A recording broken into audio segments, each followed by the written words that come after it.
Existe uma bolha de inteligência artificial? Né? Essa é uma pergunta que muita gente tem feito nos últimos meses. E será que nós estamos vivendo realmente uma bolha de IA?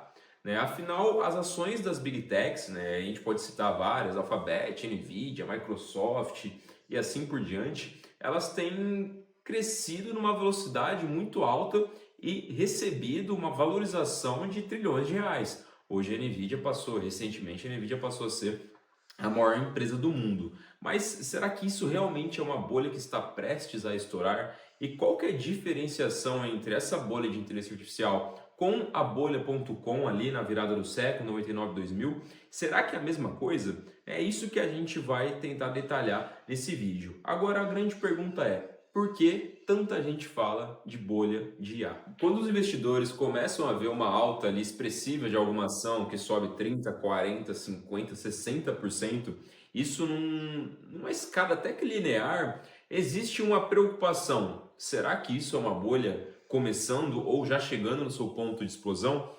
E de fato existe sim um entusiasmo ao redor da inteligência artificial que criou expectativas enormes com essas empresas, né? Então, empresas como as citadas anteriormente, a Nvidia, Microsoft, Alphabet, principalmente, elas foram protagonistas dessa corrida de inteligência artificial. Só que fazendo com que, na verdade, o valuation delas se esticasse até um ponto onde chegasse essa dúvida do investidor. Mas calma, né? A expansão de múltiplos, de valuation, né, de receita, o lucro por ação, todos esses valuations, a expansão desse valuation, que é a esperança de uma precificação futura e lucros futuros dessa empresa, não significa automaticamente que estamos vivendo uma bolha irracional, né? E para isso eu queria voltar um pouquinho no tempo e olhar o que foi a bolha.com e tentar fazer uma breve analogia junto com essa bolha, essa suposta bolha de IA. Para entender o momento atual, precisamos lembrar o que foi a bolha.com. Então, nos anos 90, da década de 90 inteira até a virada do século, ali para os anos 2000, qualquer empresa que colocasse um ponto .com na sua linha de produção ou no seu site na época, recebia milhões de investimento. O problema é que quase nunca tinha um lucro. E se tinha, muito pouco. E algumas também não tinha nem produto, tá? Só colocava um ponto .com ali numa promessa de inventar algo. Então, os valuations eles se baseavam em um potencial e não em um desempenho real. Então, as empresas prometiam lucro, mas não chegavam nunca nesse lucro. E aí, quando a realidade ela bateu, o mercado desmoronou e muitas empresas sumiram do mapa, afetando também as grandes empresas que até conseguiram fazer alguma coisa com o ponto .com, só que tiveram que sofrer esse estouro da bolha. A grande diferença é, hoje as empresas elas dão um lucro sim.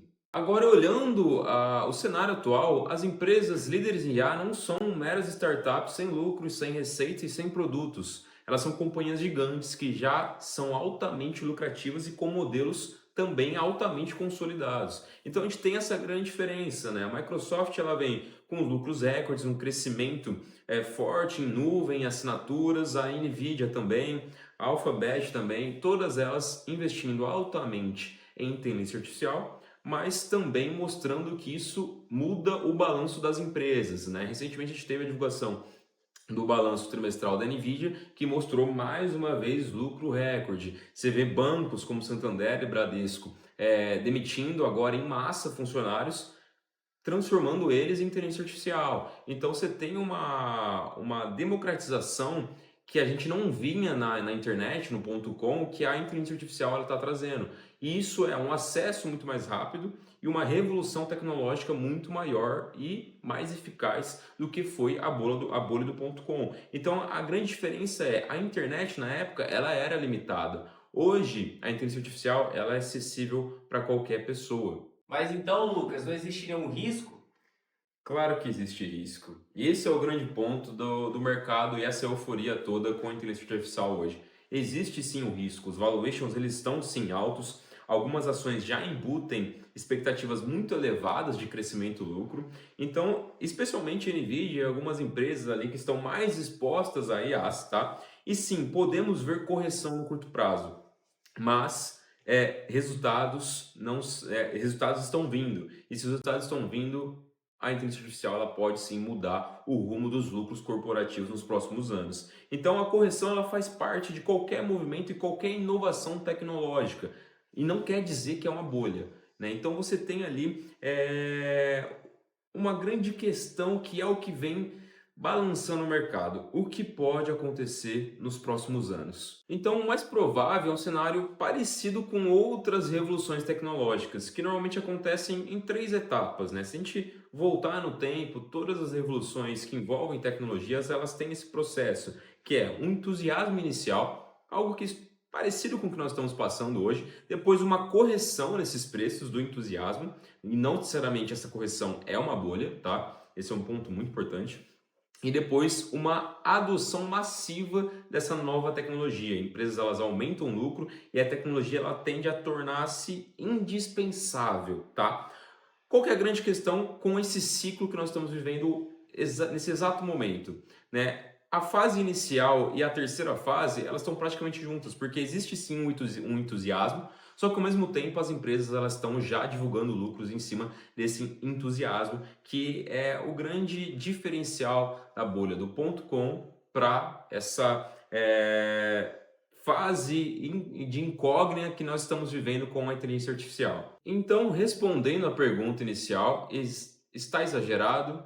Sim. Podemos ver uma correção nos preços no curto prazo? Sim. Só que a IA não é só uma tendência, ela veio para ficar. E o que não dá para negar é que ela sim está mudando o lucro das empresas para cima. Então, existe sim um exagero nos preços, só que ao mesmo tempo existe sim uma expectativa de crescimento e lucro de todos os setores, que é o grande diferencial da inteligência artificial. Ela não está focada em um lugar só, ela está focada em todos os âmbitos, né? Nesse vídeo mesmo a gente não falou só de empresas de tecnologia, a gente falou do mercado financeiro, empresas grandes, grandes bancos aqui do Brasil que estão usando a inteligência artificial para aumentar o seu lucro e diminuir o seu custo fixo, né? Diminuindo assim o seu grau de alavancagem operacional e melhorando o balanço trimestral ali de cada banco e cada instituição financeira. Então a IA ela está só no começo e nós podemos ver uma correção, mas acredito que no futuro, no longo prazo, é uma tecnologia que veio para ficar.